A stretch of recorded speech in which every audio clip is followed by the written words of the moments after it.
Hey everyone! If you're thinking of learning Python, or if you started learning it recently, you might be wondering, what can I use Python for exactly? Well, that's actually a tricky question to answer because there are so many applications of Python. But over time, I've seen that there are three main popular applications for Python: web development, data science, including machine learning, data analysis, and data visualization, and scripting. I'm going to talk about each of them in turn in this video. I'm also going to mention game development, embedded applications, and desktop applications by the end of this video. And as usual, I'm going to put a more detailed version of this outline in the comment section below, so you don't have to watch the whole thing if you don't want to. Okay, first of all, let's talk about web development. Web frameworks like Django and Flask, which are based on Python, have recently become very popular for web development. These web frameworks basically help you create server-side code. That's of course the code that runs on your server, as opposed to the code that runs on your user's devices, which is front-end code. But wait, you might say, why do I need a web framework in the first place? Well, that's because using a web framework makes it easier to build common backend logic. So this includes things like mapping different URLs to different chunks of Python code, dealing with databases, and generating HTML files users see on their browsers. And which Python web framework should you use if you're just getting started? Well, Django and Flask are two of the most popular Python web frameworks, so I'd recommend using either one if you're just getting started. Now, Flask is a smaller framework, and it has fewer components built into the framework itself. And that actually makes Flask a little bit simpler to learn than Django and a little bit more flexible. On the other hand, Django has more components built into the framework itself. For example, it has a very specific way to deal with databases, but with Flask, you need to choose what kind of database you want to use and how you want to interact with that database exactly. So I think Flask is a better choice if you want more control over what your code is going to look like exactly, and Django is probably a better choice if you're just more focused on building a straightforward application like a news site or a blog. And I found a pretty good article about the difference between these two, so I'm going to put a link to that in the description as well. Okay, let's go to the next topic, machine learning. Let's first quickly review what machine learning is. And to explain what machine learning is, I think the best way to do that would be to give you a simple example. So let's say you want to develop a program that recognizes what's in a picture. So for example, given this picture, you want your program to recognize that it's a dog, and given this other picture, you want your program to recognize that it's a table. Given this problem, you might say, well, maybe we can just write some code to do that. So for example, if there are a lot of light brown pixels in the picture, then maybe we can say that it's a dog. And if there are a lot of straight edges, let's say you figure out a way to detect edges in a picture, and if there are a lot of straight edges in a picture, then it's a table instead of a dog. But this kind of approach gets tricky pretty quickly. And the reason is, for example, what if there's a white dog in the picture with no brown hair? Or what if there's a table in the picture, but it only shows the round parts of the table? And that's where machine learning comes in. Machine learning typically implements an algorithm that automatically detects a pattern in the given inputs. So in this example, you can give, say, 1,000 pictures of a dog and 1,000 pictures of a table to a machine learning algorithm and say, these are the pictures of a dog and these are pictures of a table, and it will learn the difference between the two. So when you give it a new picture of either a dog or a table, it will be able to recognize which one it is.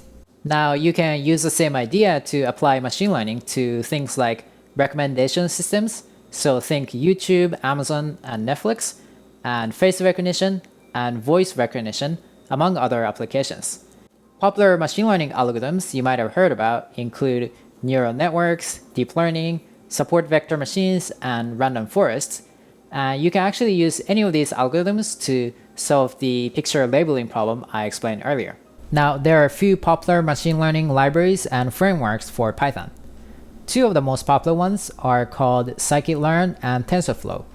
Scikit-learn comes with some of the most popular machine learning algorithms built in. I mentioned some of them earlier. And TensorFlow is more of a low-level library that allows you to build custom machine learning algorithms.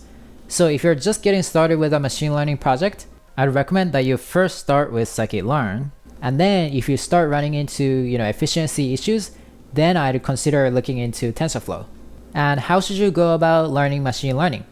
Well, personally, I'd recommend that you first get started with either Stanford's or Caltech's machine learning course. And after that, I'd practice what you've learned from there with this website called Kaggle. It's a website where people compete to build a machine learning algorithm to a given problem, and they have some nice tutorials for beginners too. Okay, what about data analysis and data visualization? To help you understand what these might look like in real life, let me just give you a simple example here. So let's say you're a data analyst working for a company, and that company sells some products online. And as a data analyst, you might draw a graph like this using Python. Now from this graph, we can tell that men bought over 400 units of this product this particular Sunday, and women bought only about 350 units of this product. And with this difference, as a data analyst, you might come up with a few plausible explanations that explain the difference. One possible explanation is that this product is simply more popular with men than with women. And another possible explanation is that the sample size was too small and this difference was just caused by chance. And yet another possible explanation might be that men tend to buy this product more only on Sunday for some reason, but not the other days. So to see which of these explanations is correct, you might create another graph like this one. Instead of showing the data for Sunday only, we're showing the data for all 7 days. And from this graph, we can see that the difference is pretty consistent over different days.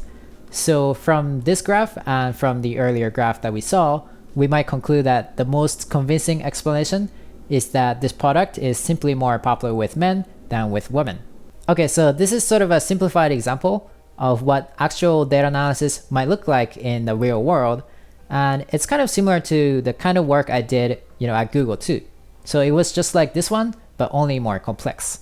And I actually used Python when I was working at Google for this kind of analysis too. Now, one of the most popular data visualization libraries for Python is Matplotlib. And I think it's a good library to get started with because first of all, it's still one of the most popular ones. And it's also easy to get started with.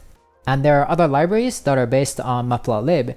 So if you learn Matplotlib, it's going to help you, learn these other libraries later on if you want to. For example, this one called Seaborn. Now, if you want to get into data analysis and visualization, I'd recommend that you first start with my video tutorial. I'm going to put a link to that in the description. And after learning the fundamentals of, data analysis and visualization, I think learning the fundamentals of statistics will be really helpful as well. For that, I'd recommend websites like Khan Academy and Coursera. Okay, let's now go to the next topic, which is scripting. Well, first of all, what is scripting? Scripting usually refers to writing small programs that are designed to automate simple tasks. So to clarify what I mean by that, let me give you a simple example from my personal experience here. So I used to work at a small startup in Japan where we had this email support system. It was basically a system where we'd respond to emails we received from our customers. And then when I was working there as an intern, I had this task of counting the numbers of emails we received containing certain keywords. We could have done this task manually, of course, but that would have been a lot of work. So we decided to write a simple program / script to do this task, and that's scripting. Actually, we used Ruby for this particular task back then, but Python is also a good language for this kind of task.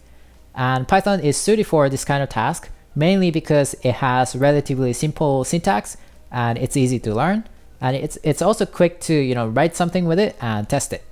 So these are the 3 main popular applications of Python, but you might say, what about game development? Well, you could use this library called Pygame to develop games, but it's not the most popular gaming engine. You could use it to build a hobby project or a personal project, but I personally wouldn't choose it if you're serious about game development. If you're serious about game development, I'd rather pick something like Unity with C#, which is one of the most popular game development engines out there. And what about desktop applications? You could make one using Python, with libraries like tkinter or Qt, but it doesn't seem like the most popular language for this kind of purpose either. Instead, according to this Quora article I found, it seems like languages like Java, C#, and C++ are more popular for this purpose. And recently, some companies started using JavaScript to create desktop applications too. For example, Slack's desktop app was built with this thing called Electron, which allows you to build desktop applications with JavaScript, and it seems like a recent trend. And personally, I'd go with the JavaScript option if I was building a desktop application, because it allows you to reuse some of the code from your website if you have a website, and if you don't, you'll be able to use some of the same code from the desktop application to build a website as well. Okay, and you might say, what about embedded applications? Well, I'm not an expert on embedded applications, but I know that Python works with Raspberry Pi, and it seems like a popular application for hardware hobbyists. And you might say, should I learn Python 3 or Python 2? Well, I'd recommend Python 3 since it's more modern, and it's a more popular option at this point. Okay, if you have any other questions about this video or anything else, please feel free to let me know in a comment below or on Twitter or Instagram. And if you're looking to learn Python for the first time, I'd recommend my Python tutorials right here. Anyway, thank you so much for watching this video, and I'll see you guys in the next one.